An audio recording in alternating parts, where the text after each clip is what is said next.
संक्रांत हा खरं तर 3 दिवसांचा सण असतो आणि संक्रांतीच्या आदल्या दिवशी भोगी असते।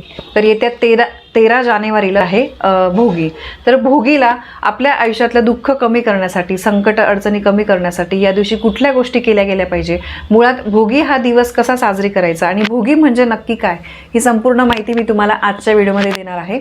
बघा, भोगीच्या दिवशी जुन्या वाईट गोष्टींचा त्याग केला जातो। भोगी याचा अर्थ असा आहे की खाणे किंवा उपभोगणे। भोगी हा आनंदाचा म्हणजे उपभोगाचा सण म्हणून मानला जातो। न खाई भोगी तो सदा रोगी, हे आपण बऱ्याचदा आपले जे घरातले मोठे लोक असतील तर त्यांच्याकडून आपण ऐकलं असेल। याचा अर्थ असा आहे की आनंद घेणारा किंवा उपभोगणारा। तर भोगी हा सण मकर संक्रांतीच्या आदल्या दिवशी येतो। येत्या 13 जानेवारीला हा सण आहे। या दिवशी सगळ्यात पहिले आपल्याला सकाळी उठून घर स्वच्छ करायचं आहे। त्यानंतर घराच्या बाहेरचा जो परिसर आहे, मुख्य दरवाजाच्या बाहेर आपल्याला परिसर जो आहे तो स्वच्छ करायचा आहे। दारासमोर तुम्हाला रांगोळी काढायची आहे आणि या दिवशी घरातल्या सगळ्या लोकांनी म्हणजे लहानांपासून मोठ्यांपर्यंत अंघोळ करताना अंघोळीच्या पाण्यामध्ये पांढरे तीळ टाकायचे आहे।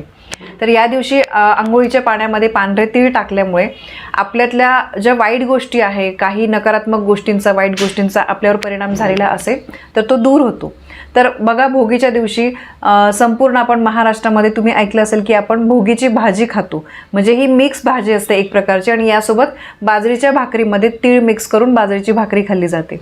तर भोगीच्या भाजीमध्ये बघा वांगे, त्यानंतर वाटाणे, ज्या या सीझनमध्ये भाज्या येतात, त्यानंतर गाजर, अशा बऱ्याचशा गोष्टी एकत्र करून त्याची भाजी बनवली जाते आणि ती भाजी खाण्याची परंपरा आहे। तर दुसरी गोष्ट म्हणजे भोगी साजरी करण्यामागे एक कथा आहे। या दिवशी इंद्रदेवांची आठवण केली जाते। इंद्रदेवांनी आपल्या धर्तीवर उदंड पीक पिकावं म्हणून प्रार्थना केली होती आणि ती भोगीच्या दिवशी केली होती। तर त्यामुळे भोगीच्या दिवशी या दिवसांमध्ये बघा सर्वच प्रकारच्या भाज्या येतात। तर त्या सगळ्या भाज्या ज्या आहेत त्या एकत्र करून त्यांची भाजी केली जाते आणि ती या दिवशी खाल्ली जाते। म्हणजे एका दृष्टीने आपण विचार केला तर आरोग्याच्या दृष्टीने ही गोष्ट खूप महत्त्वाची आहे।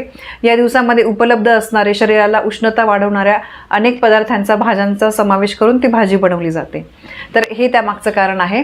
आणि दुसरी गोष्ट म्हणजे बघा, भोगीच्या दिवशी जसं मी तुम्हाला सांगितलं, आपण जसं रोज देवपूजा करतो तसे करायचे आहे। त्यानंतर आंघोळीच्या पाण्यामध्ये तीळ टाकून आंघोळ करायची आहे आणि भोगीची भाजी करायची आहे। यासोबत बाजरीची भाकरी आणि त्याला तीळ टाकून बाजरीची भाकरी बनवायची आहे।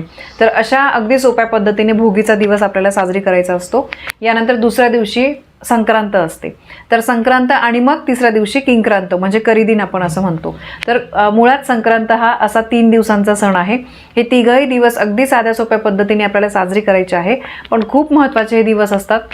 ज्या त्या दिवशी आपण ज्या काही गोष्टी केल्या ना, तर त्याचा आपल्या जीवनामध्ये खूप लाभ होत असतो। म्हणून नक्कीच तुम्ही सांगितल्याप्रमाणे भोगीच्या दिवशी सांगितलेले उपाय करा, सांगितलेल्या गोष्टी करा। ज्या गोष्टी टाळायच्या आहेत त्या आपण नक्की टाळूया। कारण बघा, काही चुकीच्या गोष्टी आपल्या हातून काही शुभ दिवशी घडल्या तर मग त्याचे वाईट परिणाम आपल्याला भोगावे लागतात। तर त्यामुळे नक्कीच तुम्ही सांगितल्याप्रमाणे भोगीचा दिवस साजरी कराल अशी मी अपेक्षा करते। माहिती आणि व्हिडिओ आवडला असेल तर व्हिडिओला लाईक करा, शेअर करा। आपल्या चॅनलवर नवीन असाल तर सबस्क्राईब नक्की करा। धन्यवाद। श्री स्वामी समर्थ।